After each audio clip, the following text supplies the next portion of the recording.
Welcome back to the Political Marketing Podcast with me, Benedict Pringle. This is the podcast that seeks to understand how election candidates, political parties, and campaigning organizations win hearts, minds, and votes. It's an absolute honor to introduce my guest today. He is one of the most important academics on political advertising in the world. He is none other than Travis Ridout, the distinguished professor and director of the School of Politics, Philosophy, and Public Affairs at Washington State University. He's also the co-director of the Wesleyan Media Project.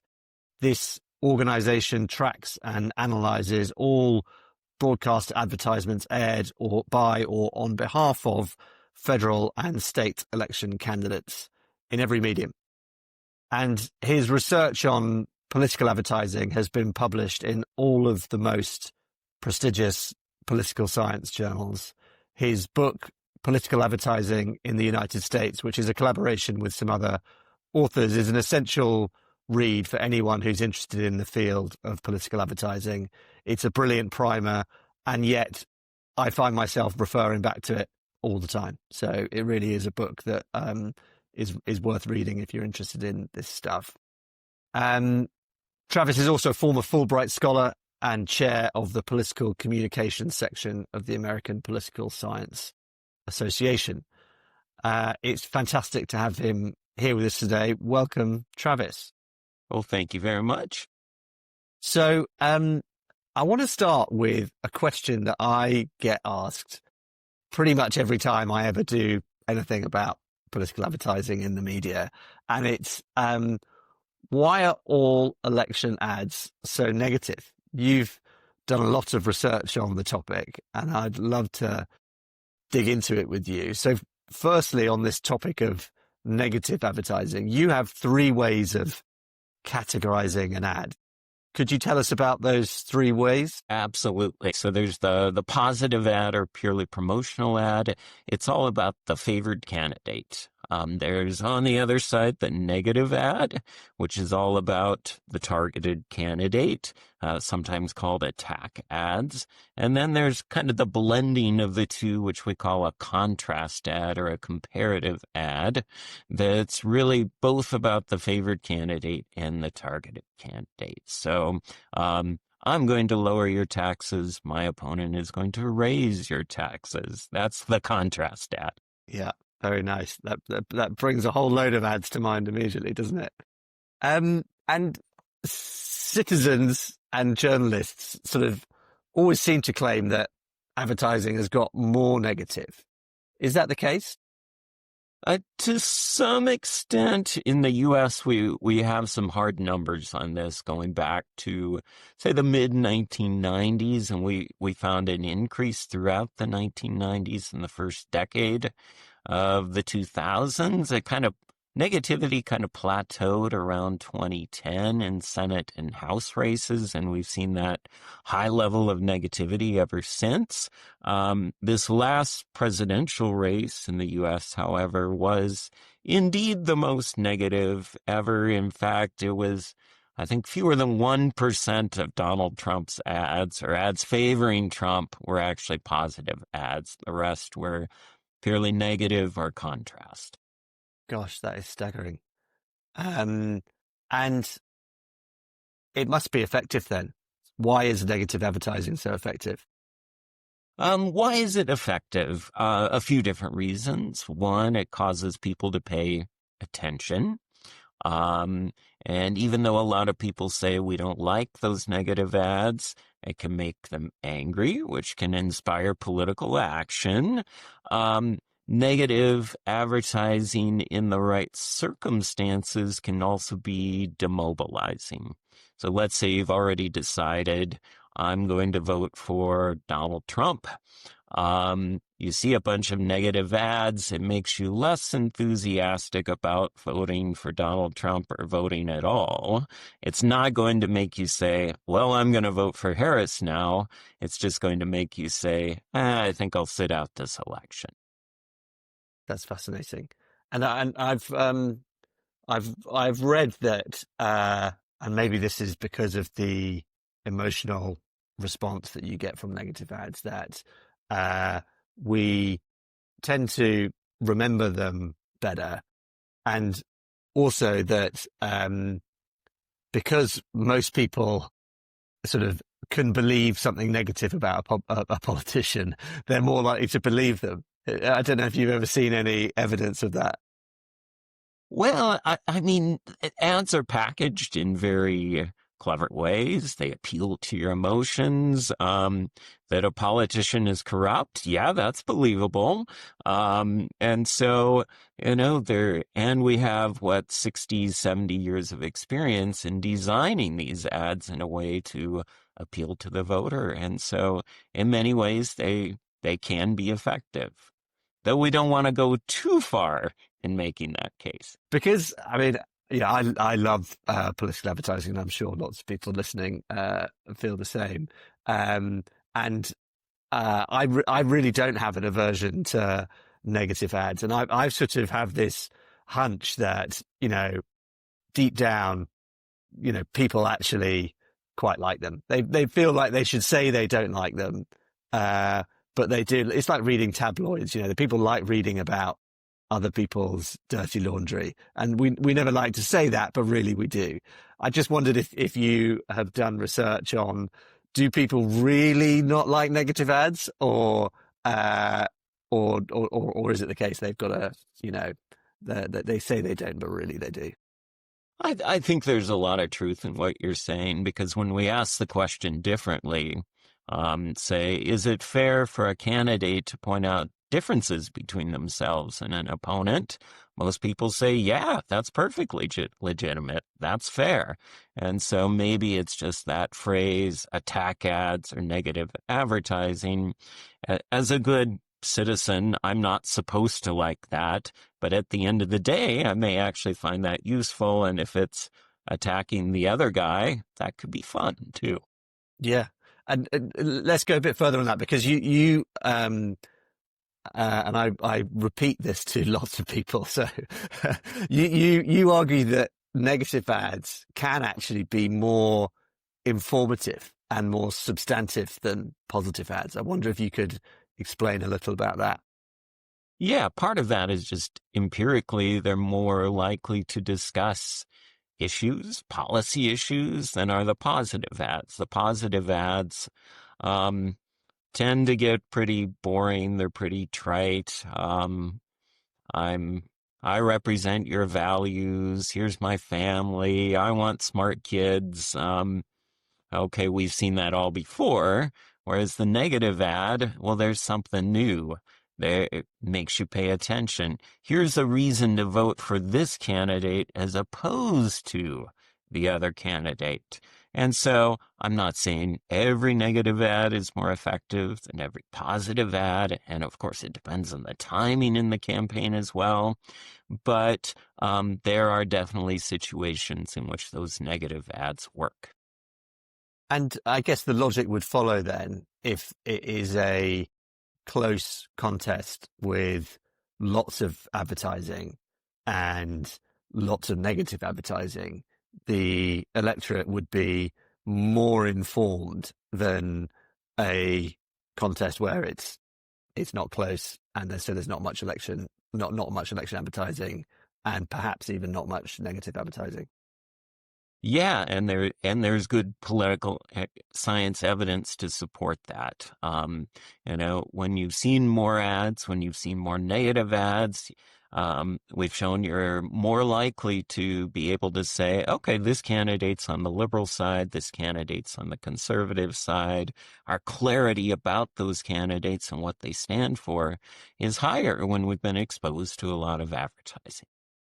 Yeah, and it's interesting. I don't know if you have followed this, but in the European Union, Google and Meta have stopped taking election ads, and I'm sort of I think that's a real problem, because they make up a significant portion of the digital media inventory that's available to election candidates and parties.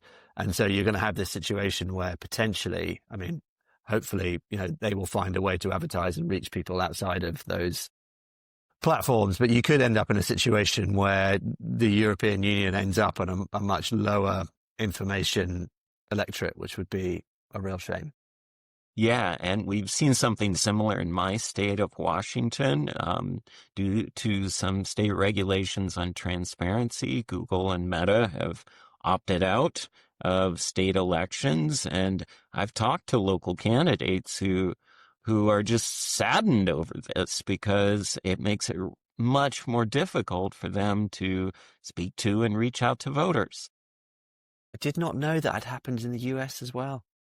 Right. And is it many states that have done that sort of thing? It's a small number of states, maybe 4 or 5, but they Right. have transparency regulations that the major companies don't want to have to deal with. And so instead, they've just opted out of those races.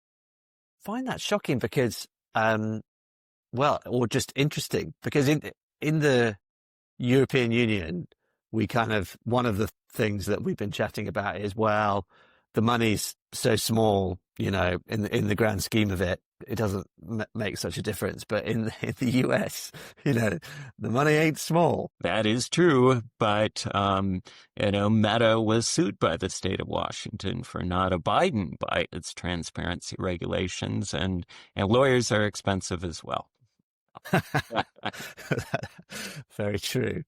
Okay, so final one on negative ads before we move on. So you've shown that interest groups, so not the candidates, but third party groups, are more likely to run negative ads than the candidates themselves. Could you explain a little bit about why that might be? Yeah, part of it is a concern with a voter backlash. There is some evidence that, if voters see a really negative ad, that might make them think negatively about the sponsor of that ad. So if that's the candidate, then that candidate is exposed to some backlash. But if it's a group with a nice name, then the group gets that backlash, which there is no real backlash because people don't vote for groups. They vote for candidates. And so it's easier for those groups to run really negative ads without consequence. The other thing we see is those group-sponsored ads tend to be more persuasive. If we see it's from a politician, we immediately discount that, right? Because politicians are self-interested. But if the message comes from a group, Americans for a Better America, well, what do they want? They want a better America, right? And they're sending me this message. And so people are more likely to believe that message, and thus it's more persuasive. Yeah. And it's interesting. I think in the UK, there's less third party advertising than there is in the States, largely because there are laws in place to try and limit it, and we'll come on to it in a bit, why that isn't the case in the US. There's sort of the parties now adopt very different tactics to try and minimize this backlash. So in the last general election here in the UK in 2024, the Labour Party, who were the challenger, used sort of normal voters to launch the most vitriolic attacks on the government. And so by it coming out of the words of voters, the Labour Party, I think, tried to avoid getting any of the negative backlash. I thought that was quite clever. And then there's something else which I have heard said before, and I believe it to be the case, which is if you're running an attack, one of the ways in which you can minimize the backlash is by using something that the target audience already believe to be true. So you're in essence reminding them of something which they have already thought, rather than trying to seed a new idea. I wondered if you'd ever come across anything like that, and whether there was any evidence to back that sort of theory up. No, I think that's absolutely true. It also just makes that ad more persuasive. It takes a lot of repetition of a message to make something seem true if it doesn't fit with your preconceptions of a particular politician, right? Joe Biden, isn't a serious candidate because he parties all night and loves the celebrity lifestyle. Boy, you'd have to repeat that a lot for anyone to start believing that, right? But if the attack is, he's doesn't work all that hard, he sleeps a lot, really won't be there at 2 a.m. when he's needed, well, that might resonate more. And so picking up on those preconceived ideas that people have about politicians is important. And if they don't know much about a politician, being out there early to get those seeds planted in voters' minds is also important. Right. So, in fact, do you know what? We'll come back to that because I'm interested in the go early or go late debate because it happens every election cycle, and I want to sort of come back to that in a bit. So let's talk about effectiveness, because if the first question I'm ever asked is why are they all so negative, the second one is, so do these things actually work? And people, I work in commercial advertising as well. Everyone is incredibly skeptical that anyone could ever be persuaded by any piece of election. They think, surely it can't be the case. This is just wallpaper. No one believes it. Doesn't do anything. What do we know about the effectiveness of election advertising? Well, we know a few things. One is that the less people know about the candidates, the more that advertising is going to matter. And so you have this big irony in the U.S. that these multi-millions, more than $1 billion now, is spent on political ads in the presidential race, which is the race it's least likely to matter, right? The further you go down the ballot, the more likely that advertising is going to matter. So that's one thing we know. What else do we know? It depends on the ad itself. Some are just more effective than other ads, and some of them might even have negative effectiveness depending on the message, depending on how it's designed. But on average, we think ads in, say, a U.S. Senate campaign do matter, especially when one side has a greater advantage. Oftentimes, it's the case that candidates are just canceling out the other candidates' advertisements, even though they're both spending $50 million.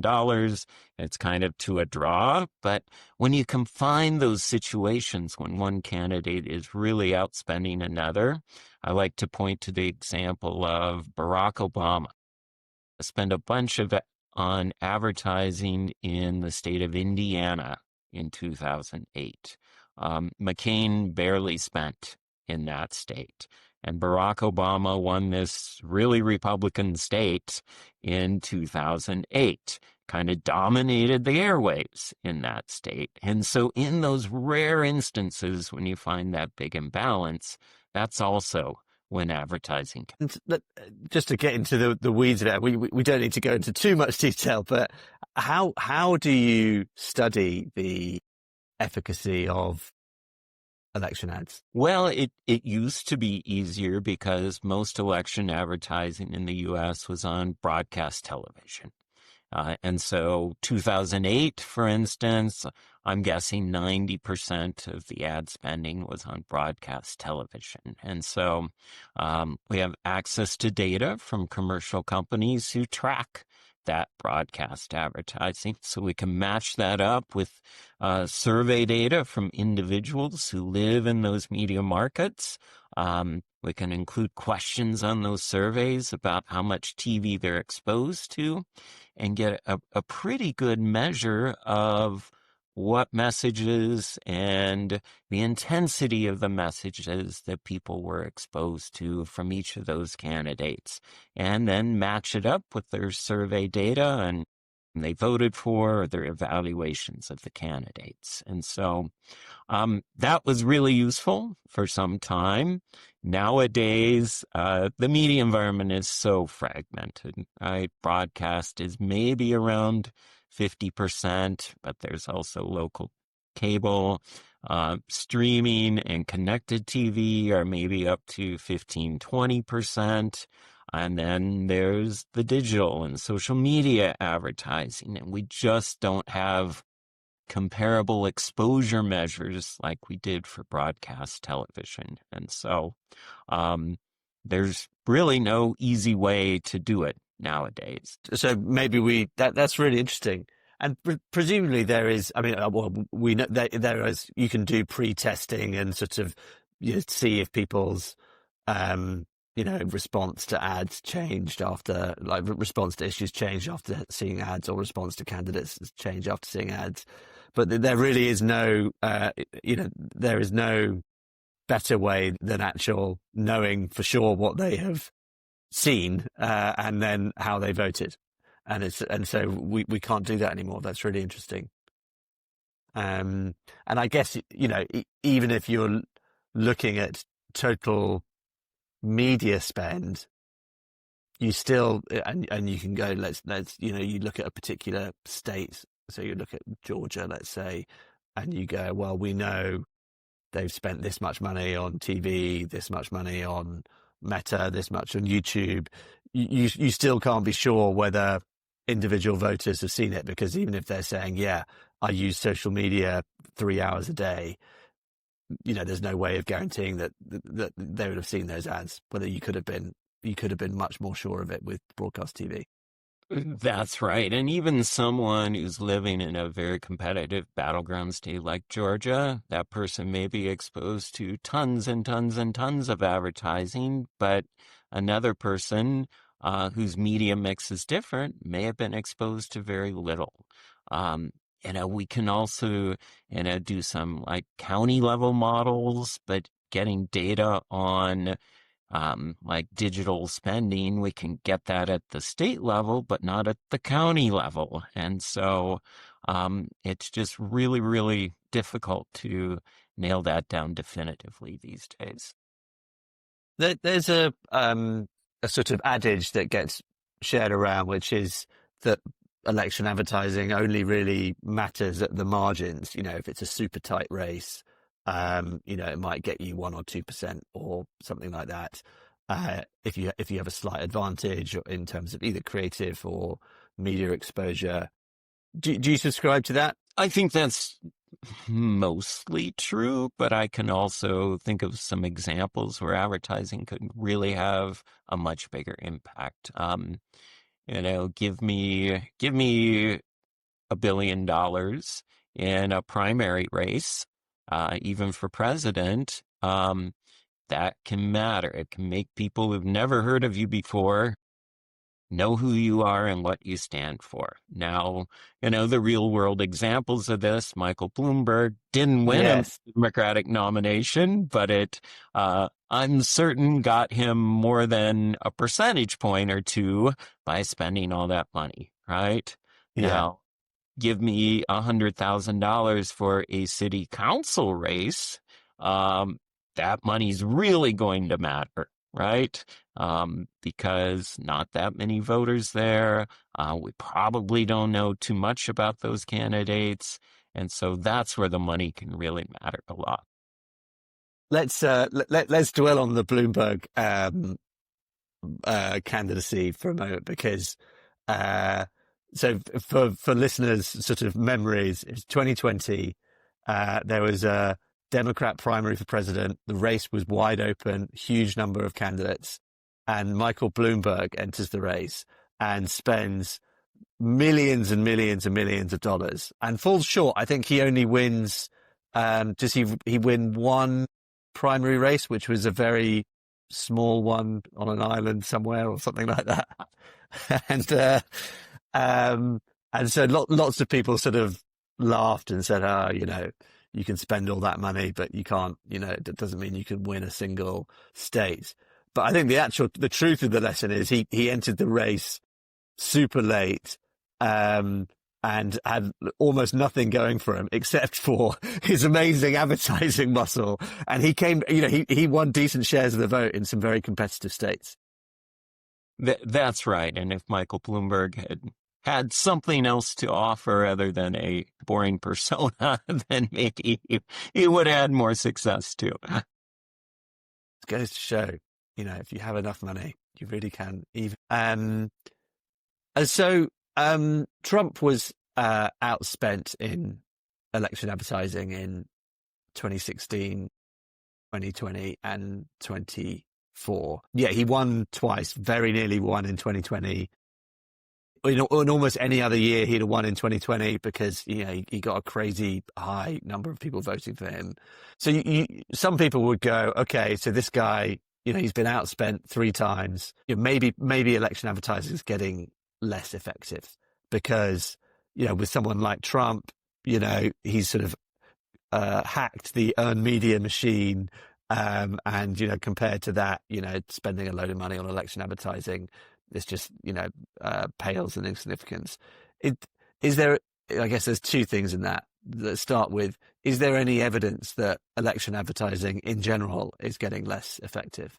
There is some evidence. I can't remember the authors of the paper, but they've shown that maybe the effectiveness of, say, a 1,000 spot ad advantage in a Senate race has declined over time. It's still effective. It's still positive, but it's smaller than it was maybe 10 or 20 years ago.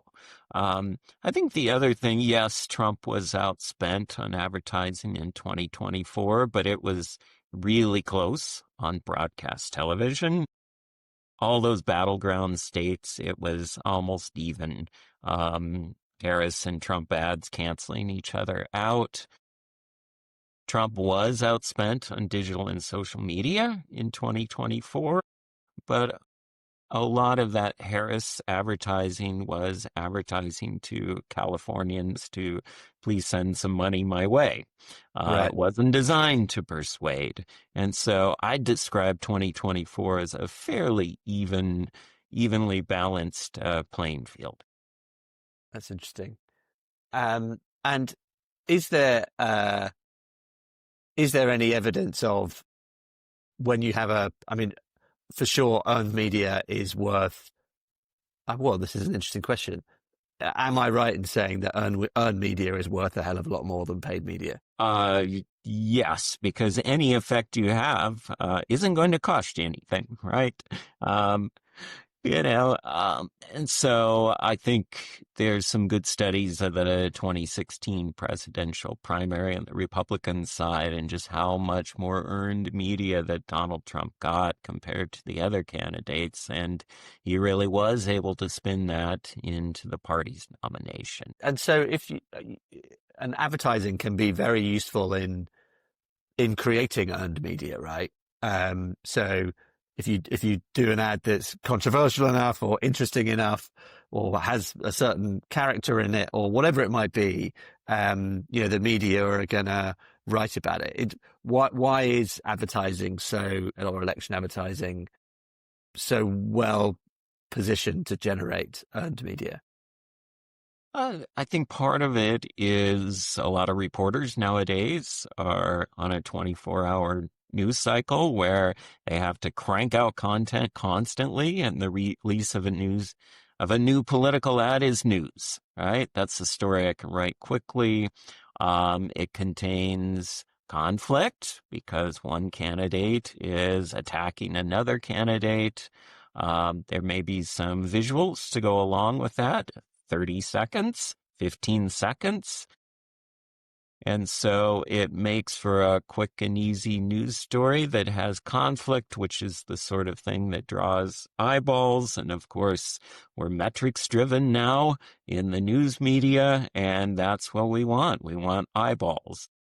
So there's a bit of media logic there that I think explains why advertising can get so much earned media as well. Yeah, totally. Okay, let's go on to the should I advertise early or should I advertise late?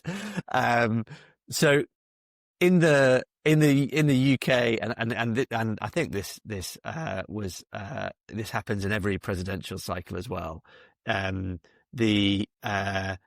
There's usually quite a big splurge on advertising towards the start of the contest, particularly if you're the incumbent president and your challenger wins the nomination race. Usually, that's a great time to spend a hell of a lot of money on sort of defining your opponent, and you spoke earlier about the first ads that you see for a candidate are often particularly effective, and yet there is it seems evidence that ad impact decays very quickly. So some people say, I think maybe this was in your research, it can be around 5 days an advertising effect can last for. How do you reconcile those two things, that it's important to spend early because that's in some ways when they're most effective, but you're potentially months out from polling day? Yeah, so I think it's for different purposes. You advertise early. One, again, is to just, yeah, as you said, to define that opponent, to start to create those connections in people's minds about what this person is about. And so if it's Mitt Romney in 2012, rich oligarch, whatever, doesn't care about common people, Bain Capital, fired people from their jobs. Okay, so that, rests somewhere in people's minds, but also it makes the news media say, oh, we better investigate this Bain Capital thing. And did he actually fire people? And is he a heartless corporate raider? And then there's some news stories about that, right? And so it can also maybe shape the way in which the news media cover that election as well. That takes away space that could have been discussing Mitt Romney's plans to improve the country, right? And so that's important, but you also want to get people right before they go into the voting booth with your final message. And when do people go to the voting booth in the U.S.? Well, it's over the course of at least 30 days now. Yeah, we found out during the Harris campaign that, as soon as she's won, ballots are open, basically. Yes. And many people don't even go to the voting booth because they get their ballot in the mail and they put it in the mail. And so you have to be doing that final message for 30 days, which is a big change from the past as well. One more campaigning rule of thumb that I wanted to sort of run past you, as well as the sort of, do you go early or do you go late? I've seen an argument, and I think it was in your book, that there's an argument for running positive ads when you're ahead in the polls and negative ads when you're behind. Could you explain the logic of that? Yeah, the logic of that is when you're behind, you have to shake up the race somehow. You have to get some people to start thinking differently. And the most effective way to do that is through negative advertising. What is that contrast? What is the reason to vote for me as opposed to my opponent? If I'm ahead, I just want to make sure people maintain that enthusiasm, that they actually do vote. And so I can run those positive ads with the rah-rah messages and coast to election day. Or at least that is the thinking. Yeah, that makes sense. And actually, these rules of thumb are so helpful to have in campaigns, aren't they? And I like the idea of, well, in the UK, or he's an Australian, there's a guy called Linton Crosby, but I like the idea of these consultants in the States who've just got a Bible of all these campaign rules of thumb that they can rattle through every time they're on a campaign. So you've touched on it a bit already, but let's talk about this shifting landscape where more and more of election ad spending is going from TV to digital and social media. Is there any fundamental differences in how voters perceive that advertising? Do voters perceive online social media advertising differently to, say, TV or radio? I think they do. I think part of it is just the way we interact with social media. It tends to be rather quick. We swipe. And so candidates try to kind of forward the message in those digital ads. So maybe I'll get the message in the first 3 or 4 seconds before I leave it. Whereas on TV, people are still used to watching the 30-second ad. I know some change the channel, but we're kind of used to that. That's kind of expected. My program won't continue until these ads are over. Another big difference is just the goals that campaigns have with their digital ads. A lot of that in the US is fundraising. It's not designed to persuade. And in fact, there's really not a body of evidence yet that suggests that online ads even persuade. That's interesting. Yeah. And so I think, and it seems that digital and social are reaching their pinnacle, maybe already have, and campaigns are putting much more money into streaming and connected TV. Those streaming ads are great. They're audio visual, so they can appeal to the emotions. You have to watch this before you can get back to watching the program that you really want to watch, right? And so people are paying attention. They're not going to abandon the ad in the middle because they really want to watch Love Island or whatever it is these days.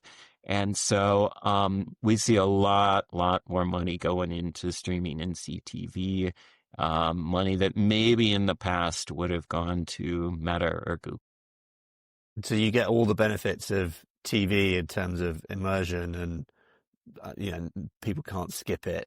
But you also get all the benefits of data and targeting and things like that. Absolutely, yes. And in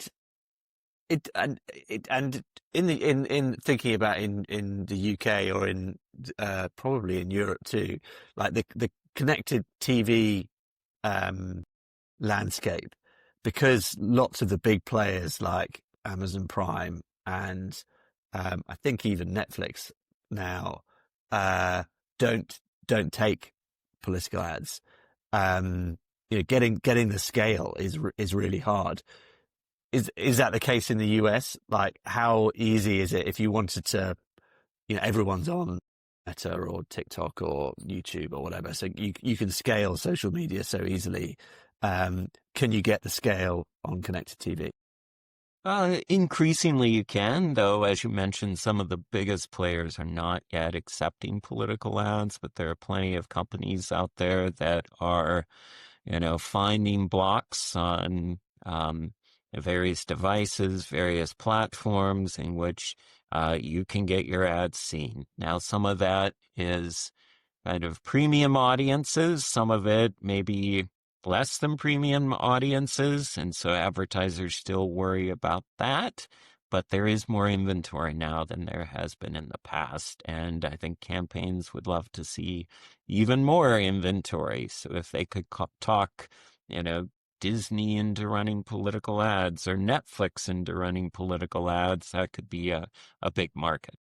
Yeah. And the incentives are there, right? I mean, it's like, how much was spent on the last, you may not have this number at your fingertips, but how much was spent in the 24 cycle? On political advertising as a total, I think it was around $11 billion across all campaigns in the U.S. Okay. So an increasingly competitive connected TV landscape. Surely some of these big players will come online. I hope so. And you've, I think, found that there is some difference in election ad perception in different generations. Is that right? So, older people see election advertising maybe more negatively. That is the case. Yes, we've found some age differences there. And so, Um, and so, does that mean that the advertising with younger people is more effective? More effective. That's hard to say. Um, You might infer that, just that younger people are more open to advertising or political advertising. Older people grew up at a time when they were watching TV and these political ads came on, and it was frustrating because you just wanted to watch your program and you couldn't avoid them, right? And so I think that left a negative taste in their mouth, whereas younger people grew up in a time when yes, there were political ads, but I could scroll past them quickly or swipe, or it was just in the background like any other ad. And so they may not have such a negative connotation. Now, maybe that's changing as there's more forced viewing of these through streaming and through CTV. Um, but that's, we did have one study that found. Okay, and final question. So in 2026, probably, towards the halfway point, maybe towards the end of the year, we're going to start to see primary candidates for president start to announce themselves. And, 28 is going to be a humdinger of a year because we'll have two open seat contests. So you will be a busy man in 2028. If you were to give advice to some of those candidates, thinking about running for presidential nomination for the first time, what advice would you, if you had to give them one piece of advice on their election advertising, what would you say to them? Boy, I only give one piece of advice. Huh? I think just being multimodal, not just putting all of your eggs into one basket or one type of advertising, but really trying to connect with different audiences in different ways through different mediums, and not being afraid to do that. But this is really a second piece of advice that I'm attaching on to the first one. I'll allow it.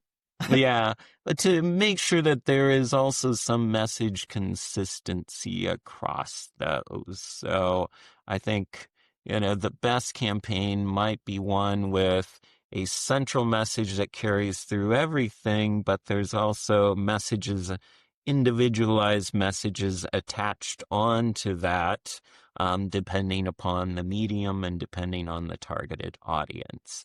I don't know if just speaking about one small issue to one particular group and a different small issue to another group is going to win it for you.